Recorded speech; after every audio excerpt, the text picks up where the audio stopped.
Ya, selamat malam teman-teman. Saya Ima. Saya melalui video ini ingin sharing tentang penyakit fistula ani yang saya cerita tahun lalu. Selama 7 bulan saya menderita penyakit itu dari bulan Maret tahun lalu. Februari ya. Februari tahun lalu sampai akhirnya saya dinyatakan sembuh bulan September tahun lalu ya. Saya mengalami proses 4 kali operasi secara berturut-turut itu dari bulan Februari, Maret, kemudian Mei, dan terakhir bulan Agustus ya. Oh, yang pertama bukan Februari ya, Maret, April, Mei, Agustus. Jadi 4 kali operasi teman-teman. Eh, Ingin sharing aja bagi teman-teman yang saat ini masih mengalami penyakit ini dan belum dinyatakan sembuh. Semangat untuk teman-teman, dan apabila mau sharing-sharing boleh tanya-tanya di kolom komentar nanti.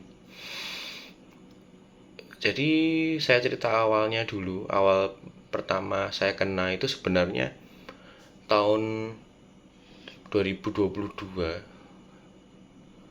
akhir, itu bulan Desember. Saya tuh kena hemoroid ya, atau ambeien lah. Saya sebenarnya ada benjolan dulu. Waktu itu ada benjolan di luar sekitar anus itu. Nah itu eh, saya periksa ke dokter bedah, ternyata saya harus operasi untuk belahan atau penyayatan, fistulotomi ya waktu itu. Nah setelah saya operasi, ternyata saya ditemukan hemoroid waktu di meja operasi itu, dan akhirnya saya sekalian untuk persetujuan keluarga itu sekalian untuk diambil hemoroidnya, jadi menggunakan metode stapler waktu itu ya.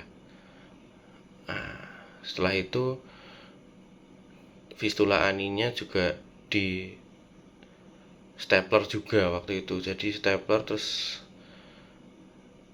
eh, tidak di tidak jadi disayat untuk fistulotomi, jadi pakai stapler itu waktu itu. Nah kemudian udah sembuh waktu itu, dinyatakan sembuh 2024 awal kemarin Februari, berarti sekitar hampir 1 tahun lebih dikit ya. Itu saya ada benjolan lagi di sekitar anus juga, bagian kanan atas itu. hmm, ada satu benjolan, dan sebenarnya waktu itu saya diare hebat 2 hari. Nah, diare hebat 2 hari, terus tiba-tiba ada benjolan itu tadi ya. Benjolan yang lumayan besar, tiba-tiba, nggak secara tiba-tiba membesar sih, kecil dulu terus tiba-tiba langsung membesarnya cepat, itu maksudnya gitu tadi. Jadi kayak ada digigit semut itu, tapi tiba-tiba tambah besar, dan kerasa nggak nyaman. Waktu itu saya langsung konsultasi minta rujukan dari Vaskes 1, kemudian minta langsung ke Vaskes 2 di Rumah Sakit Tipe C ya waktu itu, dan langsung ketemu dokter bedahnya waktu itu untuk diobati dulu.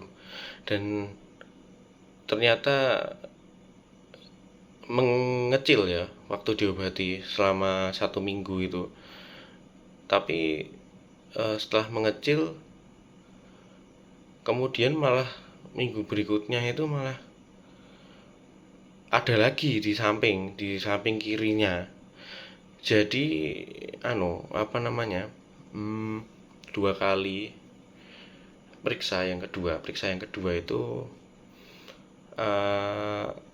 ada benjolan lagi, dan akhirnya dokter memutuskan untuk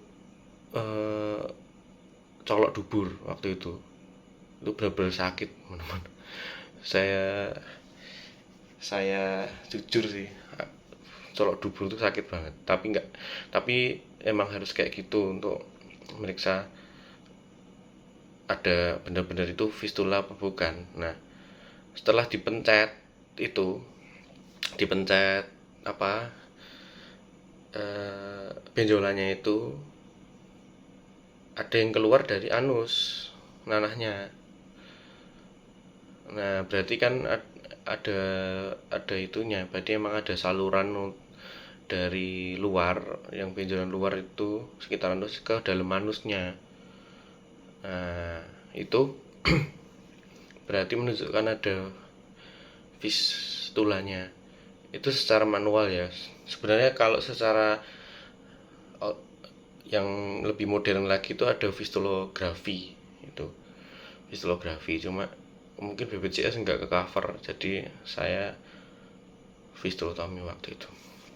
Kemudian saya langsung disuruh untuk operasi fistulotomi sama dokter. Jadi sebenarnya ada fistulotomi, ada fistulektomi, ada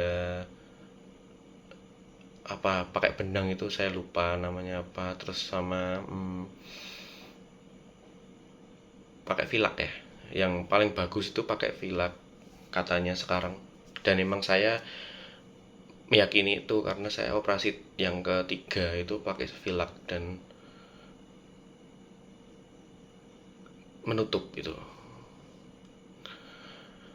Jadi sebenarnya waktu yang pertama itu fistulotomi ya, fistulotomi.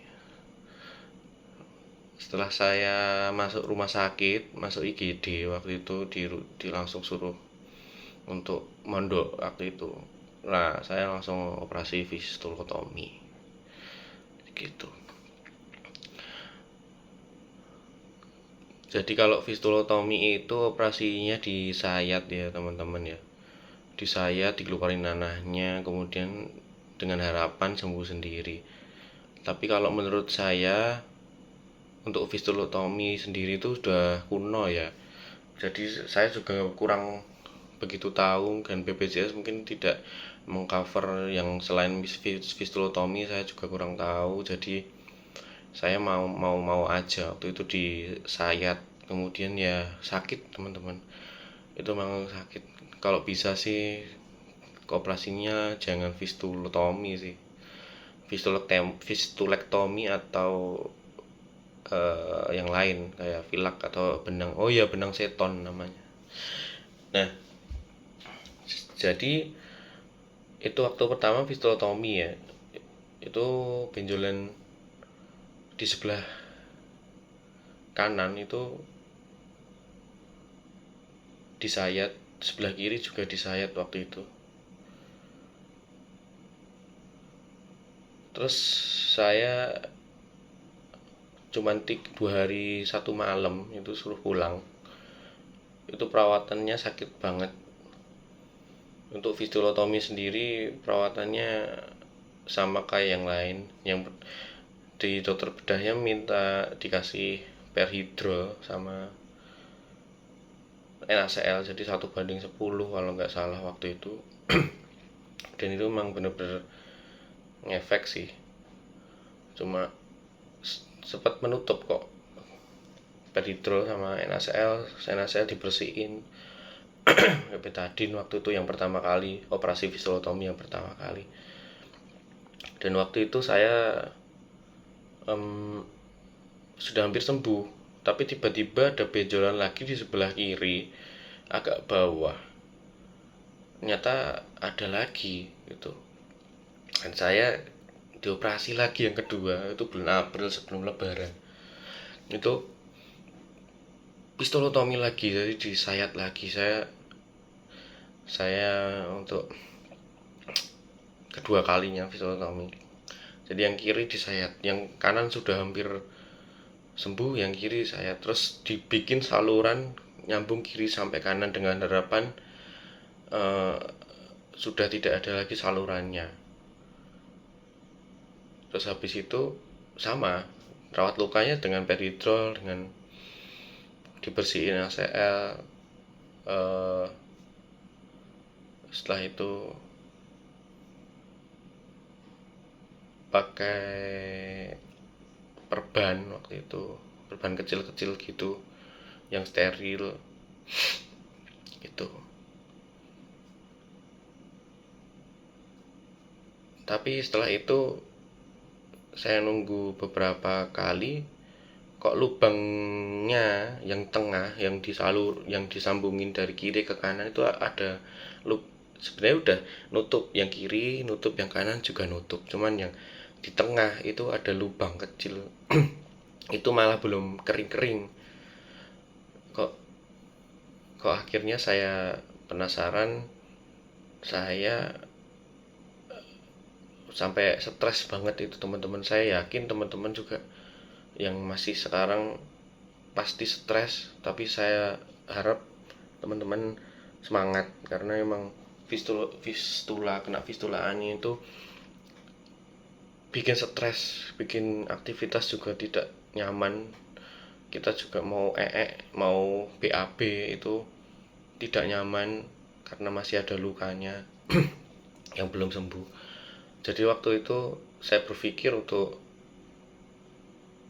vilak, karena beberapa di share YouTube itu yang paling baik itu vilak, cuman memang tidak sampai 100% baiknya, tapi yang paling baik itu vilak. Karena vilak nanti katanya di internal, di bagian internal itu dijahit atau ditutup pakai lem atau apa nggak tahu. Kemudian salurannya diablasi atau bukan ablasi sih, apa, di laser ya, di laser sampai keluar nanti, dengan harapan menutup salurannya itu. Jadi saluran yang ke dalam itu saya rasa punya saya itu masih ada, jadi belum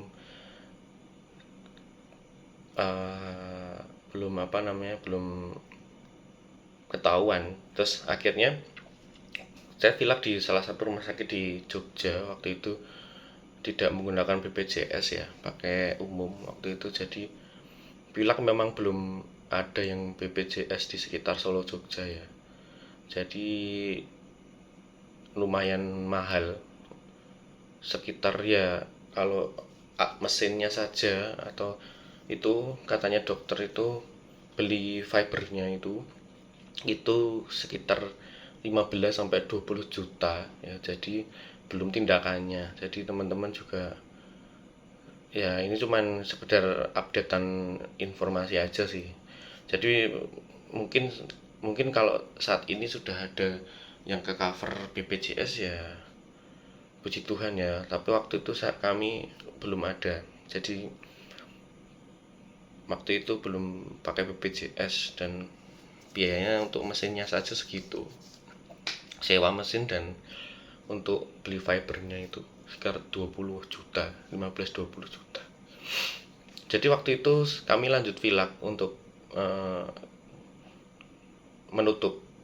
menutupkan fistula aninya itu, menutup lubangnya itu karena pakai laser. Akhirnya kami sebelum vilak kami masih konsultasi dengan berbagai macam ahli dokter, ada subspesialis di GES juga, ada juga yang bedah juga. Kami sampai bingung waktu itu sebelum vilak itu ya. Jadi kami disarankan oleh subspesialis di GES di rumah sakit saya bekerja waktu itu untuk fistolografi dulu atau CT scan di bagian bawah sini ya, di bagian bawah. Dan ditemukan waktu itu masih ada lubang dari luar sampai dalam anus tuh sekitar 3,5 cm, lumayan panjang, hampir segini ya teman-teman ya. 3,5 cm itu hampir segini, sejari telunjuk ini. Jadi masih ada lubang segitu. dan diameternya tuh 0,5, itu lumayan besar, 0,5 cm. Terus saya CT scan itu, saya fistulografi ulang lagi. Akhirnya saya fistulografi di rumah sakit, di salah satu rumah sakit di Jogja itu yang tersedia vilak tuh, saya disuruh fistulografi lagi. Setelah itu ternyata emang di sana juga hasilnya yang keluar sama, yaitu 3,5 cm ke 3 cm sampai 3,5 cm ke bagian dalam itu, anusnya, di anusnya. Jadi itu masih ada lubangnya, Pak, yang menyebabkan lukanya yang dari fistulotomi, yang dari tindakan fistulotomi kemarin itu nggak selesai keringnya karena masih ada lubangnya. Jadi otomatis atau BAB yang keluar dari dalam, yang dari dalam itu masih keluar lewat lubang yang tersisa tadi, yang belum nutup tadi. Jadi ternyata kompleks sekali, nanahnya itu, benjolan yang berisi nanah itu ternyata membentuk saluran lagi gitu, saluran yang ke belakang, yang ke dalam, yang lumayan panjang.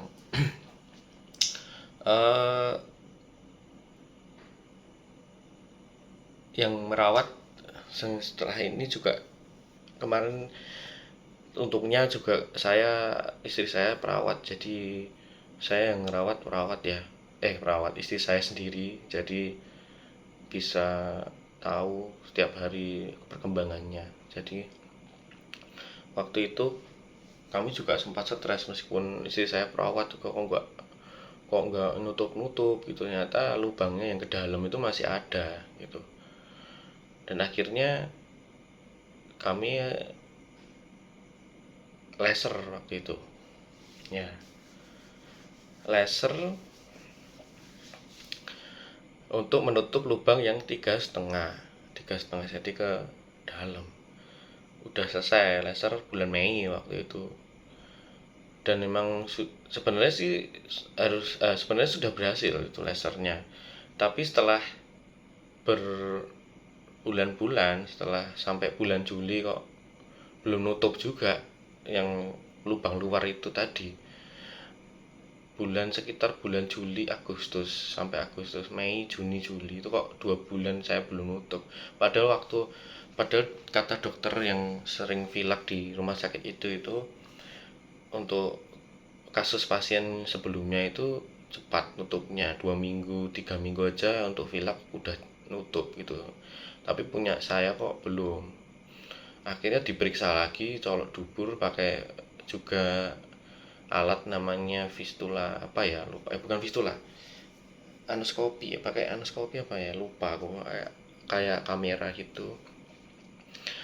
Dan ternyata dari lubang luar itu ada lubang yang ke dalam yang sedikit, cuman setengah sampai 1 cm. Jadi dari luar itu saat diperiksa atau dicolok itu ada lubangnya. Jadi ternyata ada membentuk lubang yang satunya lagi, yang sebenarnya lubang itu udah ada juga, tapi mungkin tidak terkena saat CT scan atau saat fistulografi ya. Jadi itu malah, puji Tuhannya, malah ketahuannya waktu dicolok lagi duburnya dan juga dikasih kamera itu. Jadi aku lupa namanya, anuskopi ya, anusgraf, lupa aku, pokoknya ada kameranya dimasukin dubur gitu.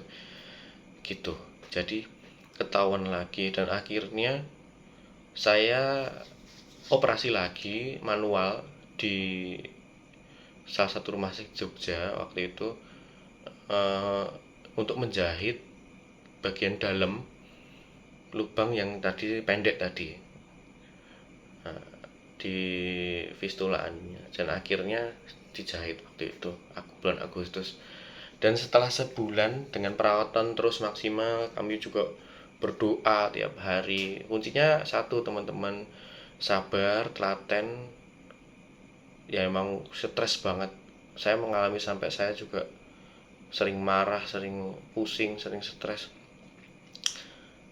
sama berdoa tiap hari buat teman-teman, pasrahkan aja sama Tuhan, itu penting. Terus akhirnya lukanya menutup bulan Agustus akhir, yaitu kami kontrol terakhir September awal, itu dinyatakan sembuh oleh dokter. Dan saya sangat bersyukur sekali waktu itu. Itu pengalaman saya untuk beberapa kali operasi yang saya alami. Itu teman-teman. Jadi setelah operasi terakhir dinyatakan sembuh itu kadang masih lecet gitu bagian luarnya, kadang masih berdarah. Itu katanya biasa dari dokter, itu memang penyesuaian jahitnya. Jadi saya dijahit itu juga nanti lepas sendiri juga benang jahitnya, tapi ada juga benang jahit yang masih keluar tuh kalau sudah kering nanti dilepas oleh istri saya kemarin itu, kalau bisa oleh perawat juga teman-teman. Gitu. Jadi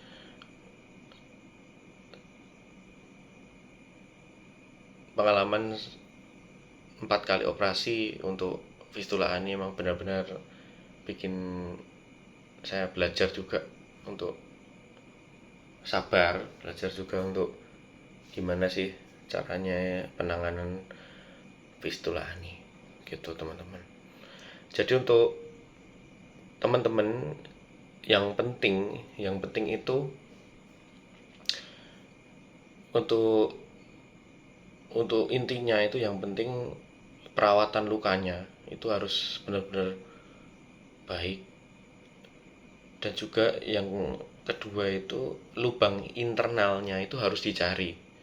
Lubang internal itu kalau bisa, lubang internal itu harus dicari fistulografi atau kalau minimal CT scan. Jadi biar tahu lubang internalnya di mana.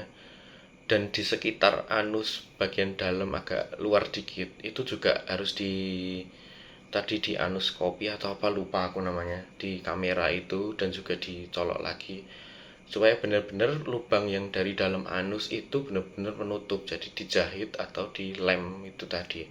Aku kurang tahu kalau yang dilem, kalau punya saya itu dijahit ya. Ya, gitu.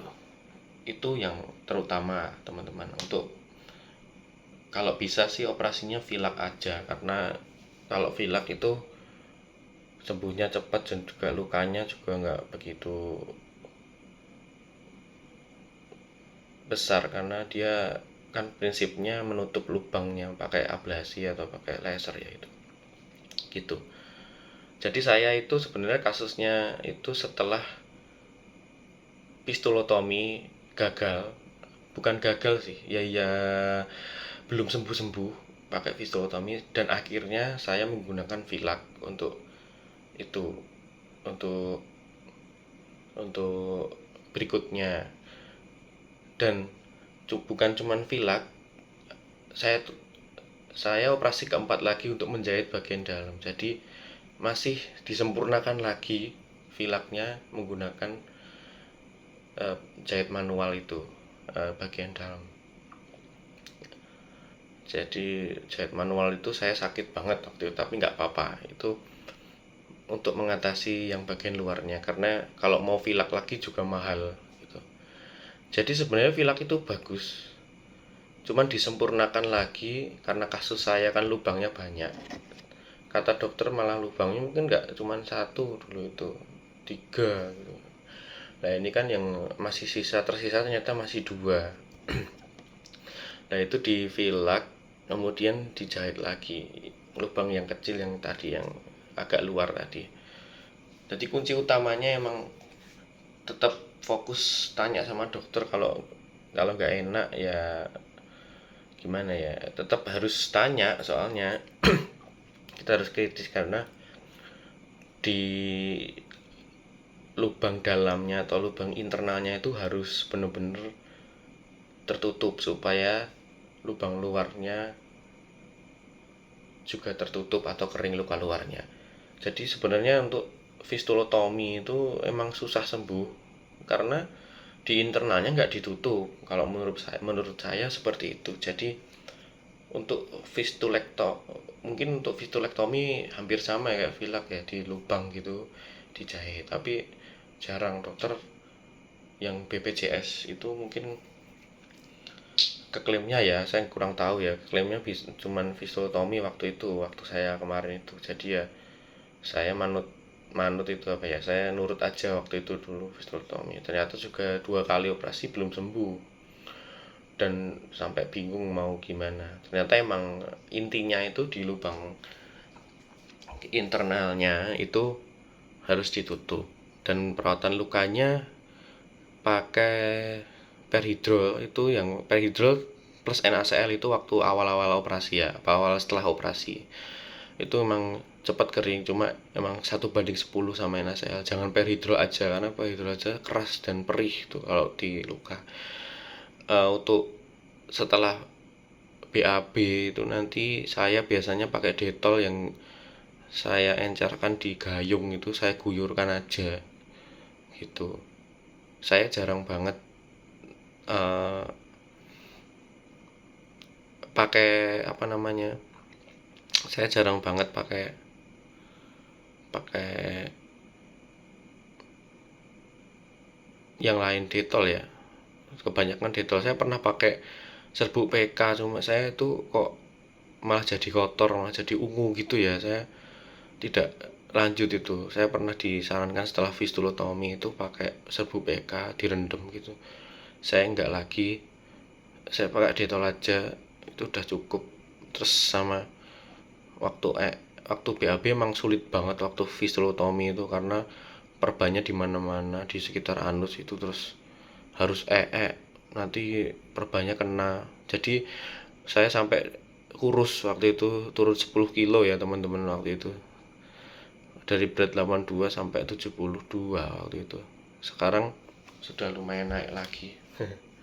Jadi waktu itu untuk mau BAB saya takut apa namanya, kemeringet kalau bahasa Jawanya, sampai bener-bener keringat itu. Kalau mau itu harus bingung, harus nyiapin plastik, harus nyiapin apa-apa buat nampung atau BAB, maaf ya, BAB yang diperban, pasti kena kan perbannya. Sampai saya tampung. Untuk tebok juga perih, pasti perih-perih terus awal-awal itu. Terus lama-lama juga agak sakit-sakit gitu. Setelah dijahit pun juga masih, untuk BAB nggak normal ya, masih sakit ya, masih sakit, masih sakitnya kayak ada yang mengganjal-mengganjal gitu. Jadi itu yang terutama emang BAB-nya. Yang ketiga juga BAB-nya juga harus nggak boleh keras ya kalau bisa. Jadi makan yang berserat, makan pepaya itu aku tiap malam itu aku makan pepaya, biar nanti paginya nggak keras. Jadi tidak apa namanya, nggak, kita untuk mengurangi rasa sakit kita gitu. Saya juga dikasih Kataflam itu untuk awal-awal setelah operasi itu, sekitar seminggu 2 minggu saya minum Kataflam. Sebelum rawat luka juga saya minum Kataflam biasanya, untuk menahan rasa sakit yang super itu, super sakit waktu dirawat luka waktu itu teman-teman. Jadi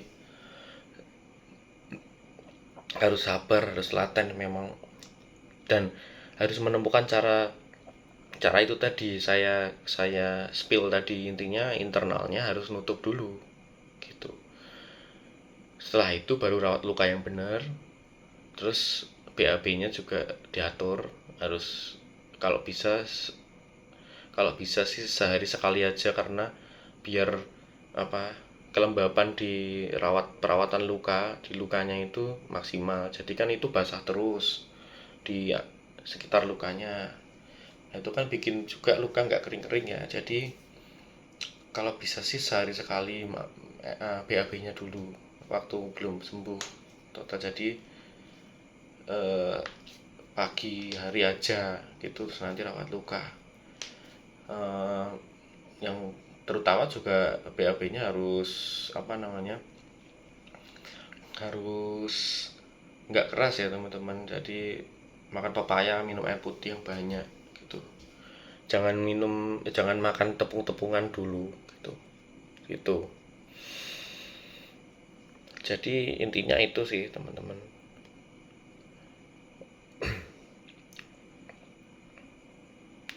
Terima kasih ya teman-teman untuk sharing kali ini. Boleh komen di bawah nanti kalau mau tanya-tanya. Nanti kalau ada yang mau tanya, saya bikin video lagi yang